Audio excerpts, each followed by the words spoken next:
Wow, we have some shocking news in the National Football League. The Baltimore Ravens have backed out of the Maxx Crosby trade. It's off. Let's react to it. This is the Chase Down. My name is Chase Sr. This is shocking, and there's a lot to talk about. So let's go.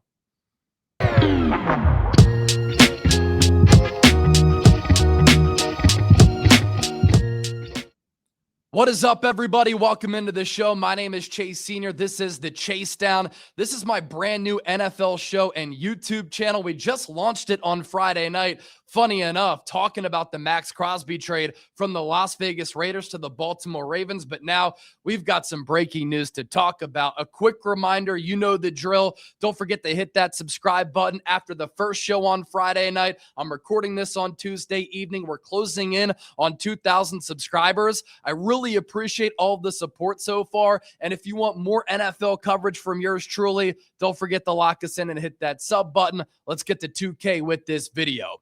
So this came out of nowhere. And in NFL free agency, there's always a lot of craziness. It can get really hectic. Yesterday, we saw the likes of Tyler Linderbaum reset the center market at a historic rate. The highest paid center in the NFL was Creed Humphrey at $18 million. The Las Vegas Raiders paid Tyler Linderbaum $27 million per year on a 3-year, $80 million contract. And so often in free agency, it is bad teams who have a lot of needs on their roster overpaying for some of these players in order to get some juice going, to try to get back on track. And that's part of the realistic nature of what free agency is.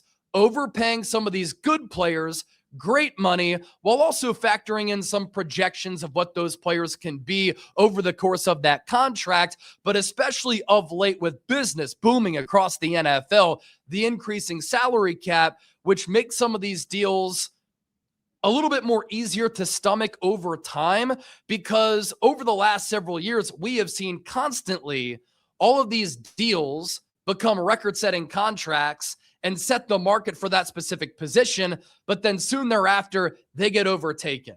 So in free agency, you see some of these wild storylines and some of these insane contracts, but this legitimately is one of the craziest stories in the history of the National Football League. On Friday night, the Las Vegas Raiders and the Baltimore Ravens agreed to a blockbuster trade, one of the biggest trades that you will see in the NFL. Shoot, in professional sports. Maxx Crosby is a marketable player who is very well known. He's a great player. He's working toward being a Hall of Famer. He was the face of that Las Vegas Raiders organization and franchise. And it was very hard for the Raiders to get to a point to move off of him. Maxx Crosby did a 15-minute long video saying his goodbyes to Raider Nation. And it was authentic. It was pure. It was straight from the heart. It makes you root for him and really like him. And it's not like he was reading off a piece of paper. It wasn't some statement from an agent. Maxx Crosby did what Maxx Crosby does, kept it a buck and kept it real. And the receiving team, the Baltimore Ravens, they're an organization that over time, under the direction and ownership of Steve Bisciotti, hasn't made a lot of aggressive moves like this. They've played it somewhat conservative.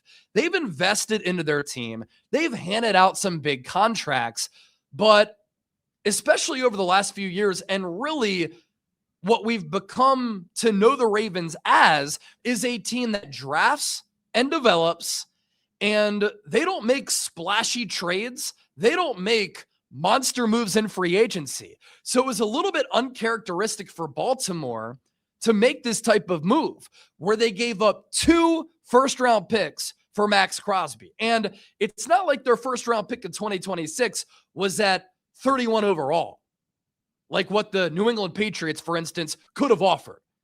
It was the 14th overall pick.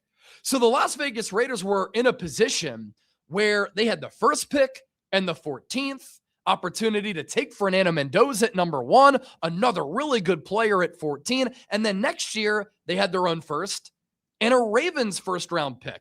That's 4 first-round picks the next 2 seasons. You hit on those picks. The Raiders, has some of the most draft capital that any team has ever had. featuring premium draft selections. And if you hit on some of those selections, the Raiders could be back. And this is an organization that has not won a playoff game since 2003.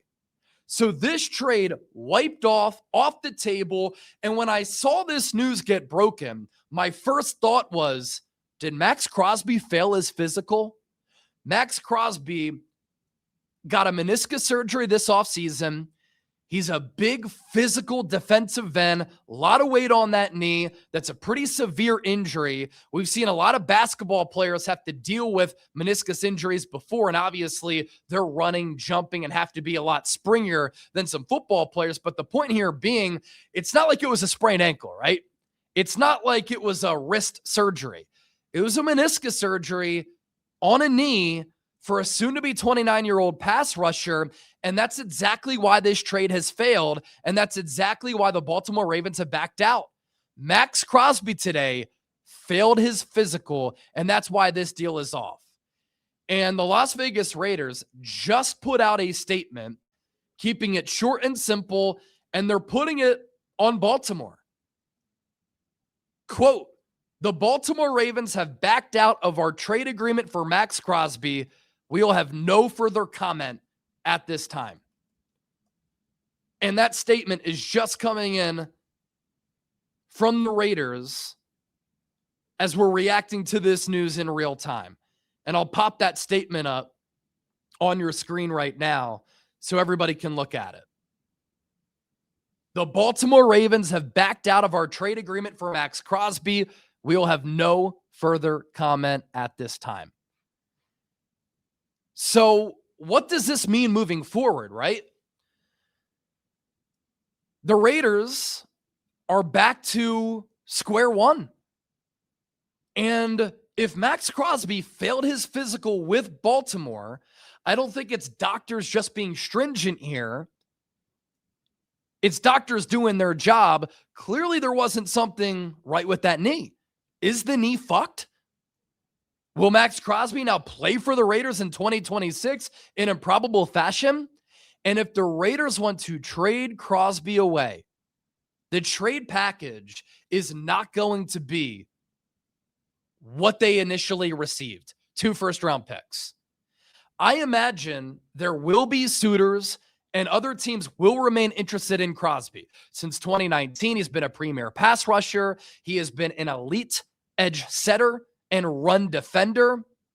But this has major ramifications, and there is just no way, no how, after Crosby failed a physical, that a team is going to fork over 2 first-round picks. Maybe it's a late 1 in addition to like a 2 or a 3. But if you're a team that was in the market for Maxx Crosby, do you feel comfortable giving up 2 first-rounders? What would happen is that a team brings in Crosby, they do a physical, they see where the knee is, and the thing with medical stuff these days, it's like, let's get another doctor's opinion.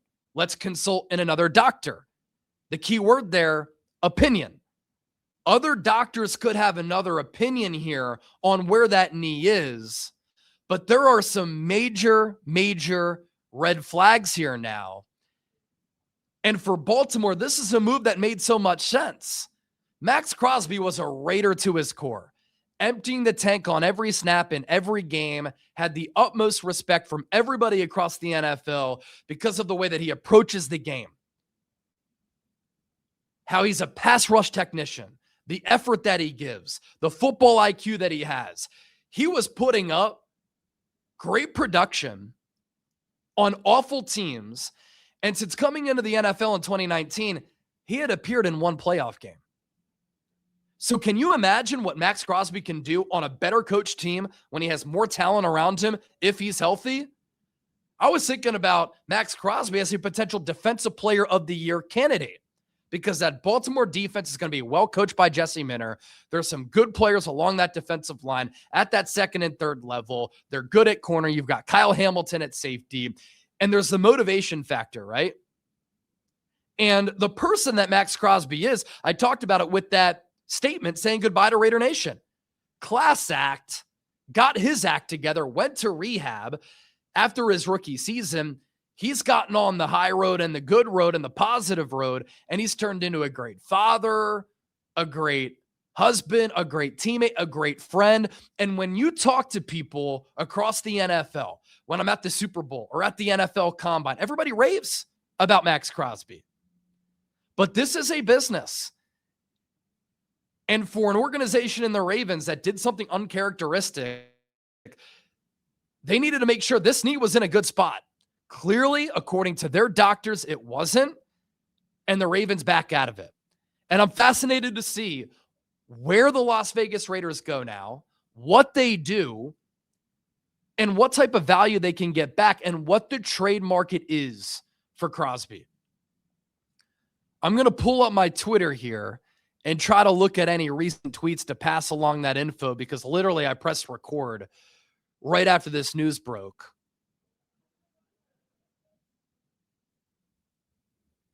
There were other teams interested in Crosby. Diana Russini had said the Jags tried to put together a trade package for Crosby. The Cowboys were willing to offer a first and a second for Crosby. The Chicago Bears were very interested. Ian Rappaport now tweeting, would the Cowboys be back in? With what they've done in free agency, it may not be possible, but time will tell. From our breaking news coverage, the Ravens made a decision on Crosby's medical that they are not ready to assume the risk of Crosby's knee, nullifying the trade. So the 2026 and 2027 first-round picks, of course, go back to Baltimore. Maxx Crosby, on his Instagram story, had posted a photo of M&T Bank Stadium. So he was in town today in Baltimore to take his physical. And that was the first thing, obviously, that he was in Baltimore to do. A wild, wild situation unfolding. You also have to wonder what this does for some of the free agents on the open market, like Trey Hendrickson. And also keep in mind the ripple effect this could cause. This is the legal tampering period. These contracts have been verbally agreed to. They have not been signed officially with pen to paper. We saw this with Frank Gore. We've seen this from time to time. Frank Gore verbally agreed to an Eagles contract to play under Chip Kelly, backed out of that deal, ended up signing with the Indianapolis Colts. So I also wonder if some players could back out of their contracts. This is not the first time a failed physical has scuttled a deal on the Ravens end. It happened in 2018 when the Ravens agreed to terms with free agent wide receiver Ryan Grant. Didn't go through with signing him because of an ankle issue. It happened again with Michael Brockers in 2020. So the Ravens have a little bit of a history here. And trades, of course, are contingent upon a physical. Holy shit, man. What does this do for the Raiders' plans? I love the position that they were in to try to kickstart this rebuild, getting some premium draft picks, because that's how you become successful again. Building through the draft with cost-controlled assets, and now that changes a little bit, and now what teams are going to be back in the mix? My name is Chase Sr. This is the Chase Down. If you made it until the end of the video, give me a real one down below. Don't forget to hit that subscribe button, and thank you so much for watching. I'll be back tomorrow with NFL free agency winners and losers, but had to give you this breaking news.